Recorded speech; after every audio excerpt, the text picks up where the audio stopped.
আজকে হাবিবুল্লাহ বাহার কলেজে একটা কালচারাল ফেস্টিভ্যাল ছিল। আমরা সেখানে গেছি নাসিরউদ্দিন পাটোয়ারি ভাইয়ের নেতৃত্বে। সেখানে গিয়ে মানুষকে সচেতন করার জন্য, গণভোটের পক্ষে হ্যাঁ দেওয়ার জন্য এবং সৎ দক্ষ এবং জনদরদী একজন প্রার্থীকে নির্বাচনে ভোট দিয়ে জয়যুক্ত করার জন্য আমরা আজকে সেখানে যখন হাবিবুল্লাহ বাহার কলেজে ঢুকার পরপরই আমাদেরকে হাবিবুল্লাহ বাহার কলেজের সাধারণ শিক্ষার্থীরা ফুল দিয়ে বরণ করে এবং আমরা সেখানে একদম মাঠের ভেতরে ঢুকি।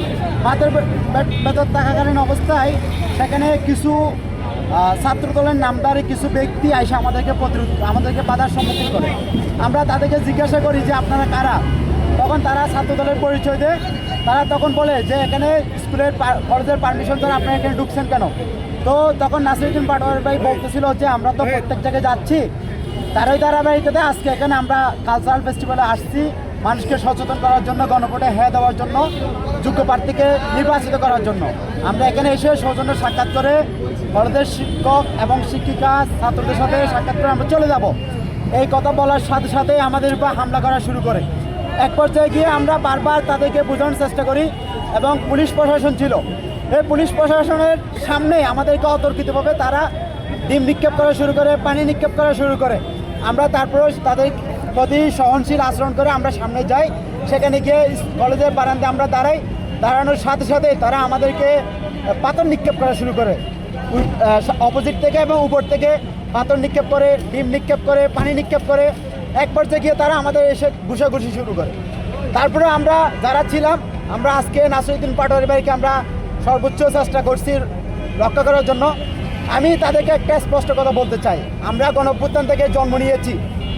নাসিরউদ্দিন পাটোয়ারি ভাইয়ের কাছে যাওয়ার জন্য হাজারো ব্যক্তির লাশ ফেলতে হবে, তারপর বাইকে আক্রমণ করতে পারবে। আমরা যতক্ষণ থাকবো ঢাকা ৮ কোনো ধরনের সন্ত্রাস চাঁদাবাজ থাকতে পারবে না।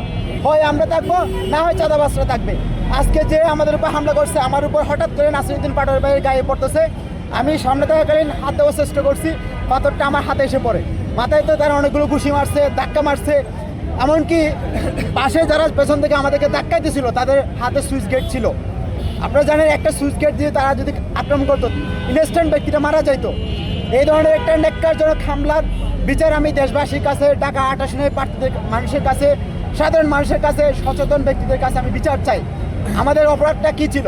আমরা শান্তিপূর্ণভাবে একটি কর্মসূচি করতে গেছি, সেখানে আমাদের উপর হামলা করা হচ্ছে। সারা দেশে আমাদের উপর হামলা করা হচ্ছে। আমি একজন জুলাই যোদ্ধা।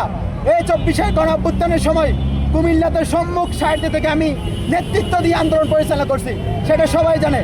এমনকি বিএনপির মির্জা ফখরুল ইসলাম থেকে শুরু করে সালাউদ্দিন আহমেদ পর্যন্ত আমাদের সাথে সাক্ষাৎ করেছিল ৫ তারিখের পরে। আজকে আমাদের অবদানের, আমাদের আত্মত্যাগের বিনিময়ে বিএনপি এই দেশে রাজনীতি করার সুযোগ পাইছে।